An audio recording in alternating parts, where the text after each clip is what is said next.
Ashley Hunt here. We are ready to show you how to make some cake that is gluten-free, dairy-free cake. So here we go. The first thing we need to do is get the baking sheets and prepare the pans. We have Reynolds cooking baking sheets, and those Reynolds cooking baking sheets look like this. And you can use those, and what that helps do is get them out of the pan easier. So we're going to cut those in half because you can use 8-inch round, and all I have was two 8-inch square pans, so we're going to use squares. She's going to put that parchment paper down in after she sprays these pans.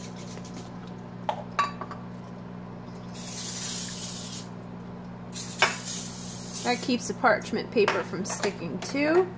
Puts the parchment paper in there, and the recipe will eventually push that down in.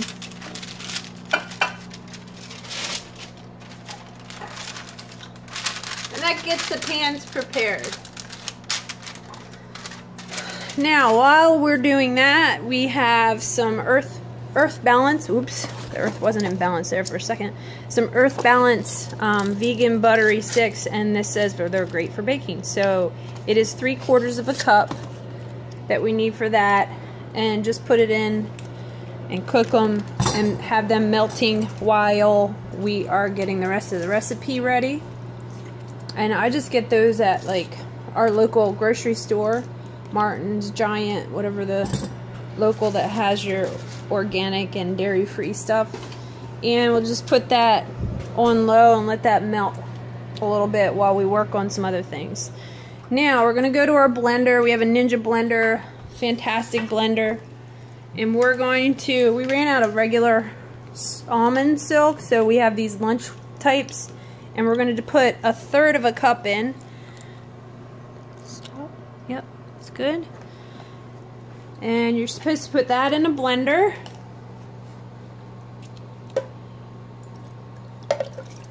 And 4 eggs.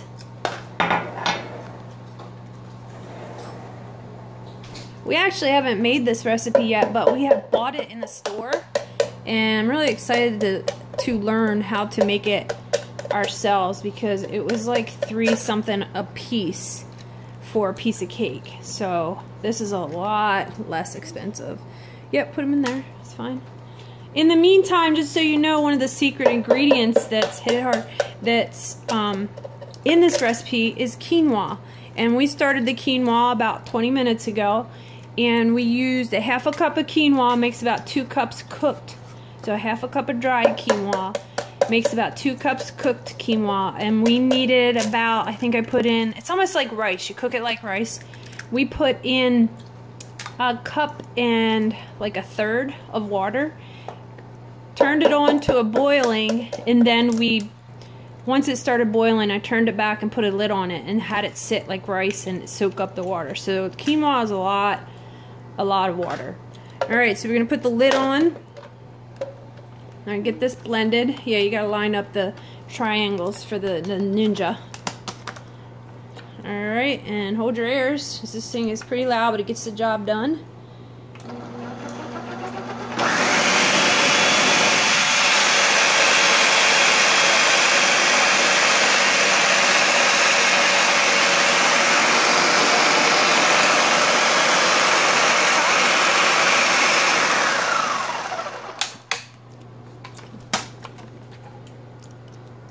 Alright, and we're going to add the quinoa and the butter. Leave that on there. You can leave that in. We got to blend the quinoa and the butter in there. So grab the quinoa, which is in the back, right there. And the thing you want to do is bring the quinoa over here to the sink. And the thing you want to do is make sure that all the water is drained out of it. Right, here, let's use a spoon.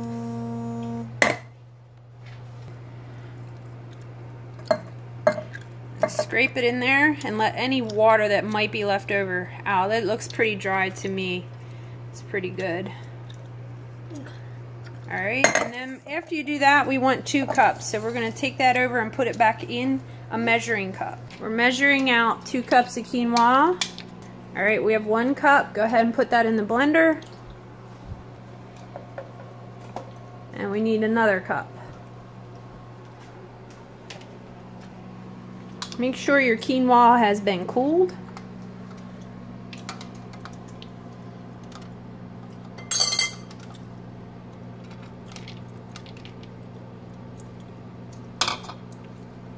Okay, get every last bit because we're supposed to have about 2 cups. Yeah, get that too.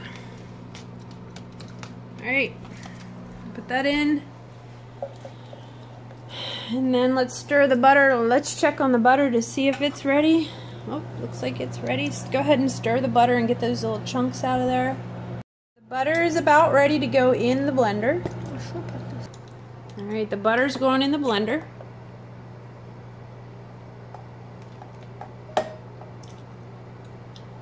And we're going to mix that together. Go ahead.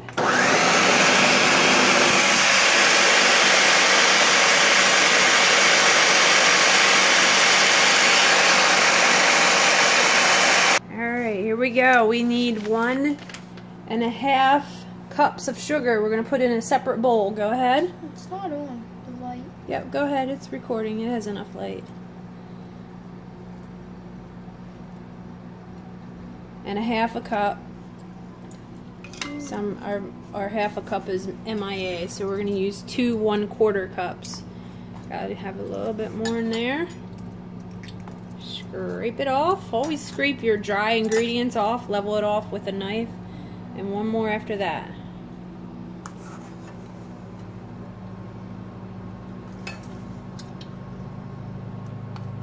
Good. Alright, once you get the sugar, you want cocoa powder. And we have Hershey's cocoa, natural unsweetened cocoa, which if you are dairy sensitive and making your own baking stuff, 1 cup of that. You want to become a friend of Hershey's cocoa unsweetened. Alright, no, just go ahead and dump it. Put the, yeah.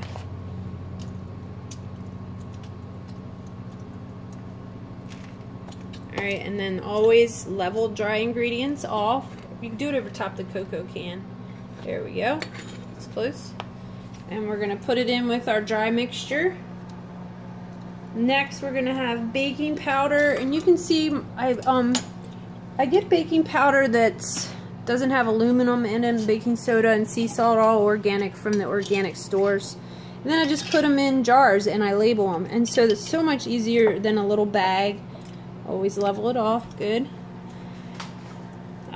So much easier to find, for Ashley to find, for me to find, and then to use as well. You don't have this bag that you have to keep retying and then the half. Alright, so it's just a little organization idea for you. Then we're going to do a 1/2 teaspoon of baking soda.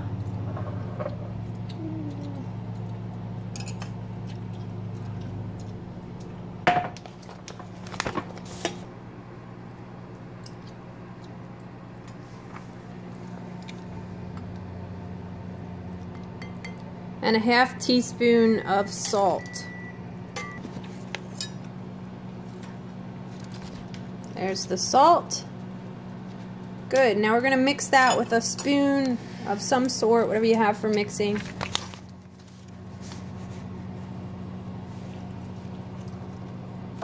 Alright, now you're going to combine the mixture with the powder. We're going to do a little teamwork here. And you want to pour the wet ingredients into the dry ingredients. Oh, doesn't that look good? Ooh. Hunt here. To be honest, what we're going to do is, well, to be honest, it's very hard to find any legit recipe online for non-dairy heavy whipping cream. So we're going to kind of do an experiment here. We have confectioner's sugar dumped in there.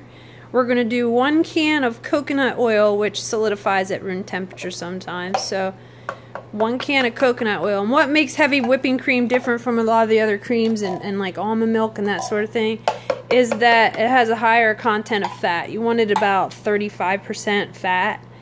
Then we're going to take a teaspoon of vanilla. It's always a key ingredient.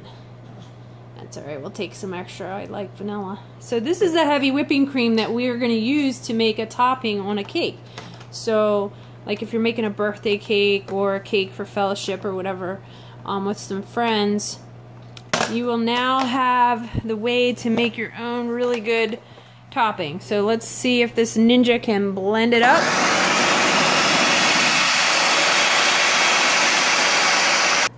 Alright, so that's our heavy whipping cream for this recipe on a chocolate cake. Check out my other videos if you want to see the recipe for chocolate cake, but this will end up being the icing. It's a gluten-free, dairy-free chocolate cake, and that heavy whipping cream, non-dairy, looks fantastic. So we're going to take that heavy whipping cream. Now this is to make a chocolate frosting. We're going to take that and we're going to put it in this pan and we're going to warm it up.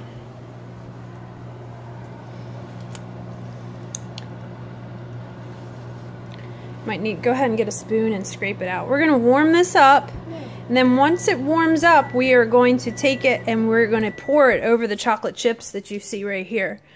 So once that happens, I'll explain the process as we kind of go here. Alright, now Ashley's going to take her heavy cream that's been heated up and poured over the chocolate chips. There's a cup and a half of chocolate chips. Once she gets that poured over there, she's going to just stir it, and it's going to sit for about 5 minutes. And then we'll continue the recording and tell you how to get that turned into frosting. Just stir that real good, and it'll melt the chocolate. Alright.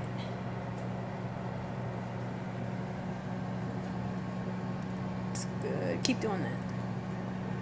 Corn, come and see. Do big circles and I'll see what happens. Alright.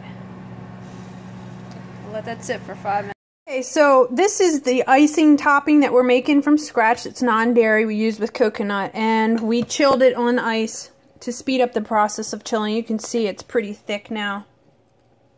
So what we're gonna do is blend it until it kind of gets fluffy and it'll make solid peaks. So we'll see how this works on my experimental heavy cream. I'm gonna fluff it up a little bit. Well, that's not gonna work. My helper left me, so she decided to be a kid.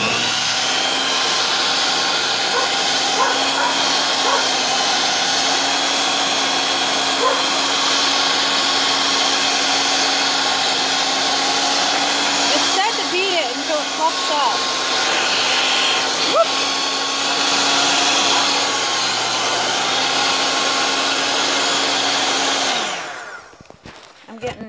My helper Ashley left to go outside because it's a nice day. I'm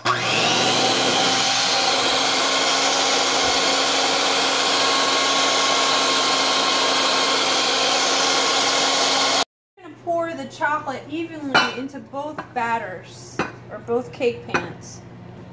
Batters. Make sure you're all stirred together here.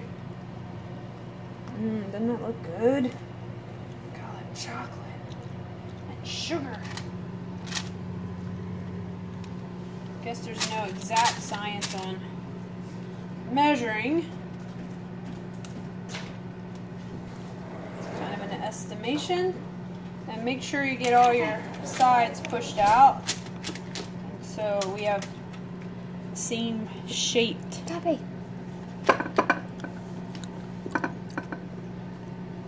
I wanted to put that parchment paper up a little higher, but it's kind of an awkward shape. I think that's probably pretty close. We're going to put these in. We have a convection microwave. We're going to put those in to cook for approximately 28 minutes. Love this convection microwave.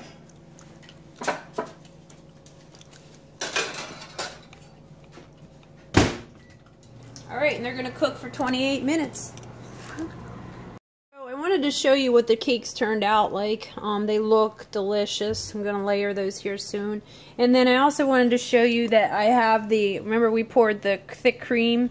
I have that sitting on ice to try to cool that down, speed up the process of cooling this. Once that cools, we'll whip it and put it on as our frosting. Action.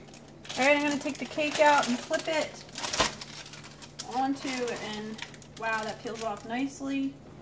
And I'm going to have to wait until I get the frosting done, and then we'll layer the frosting with the other piece of cake. Okay, so I beat this icing for about maybe 2 to 3 minutes, and look at that. Oh, I am so impressed. It's been fantastic. This cake looks fantabulous. That's my own word. Maybe not. I can't wait to delve into this thing. It looks fantastic. That's the chocolate gluten-free, dairy-free cake. Check out the recipe below. And we have other non-dairy, gluten-free items on our YouTube channel that you could check out if you're interested in how to make it.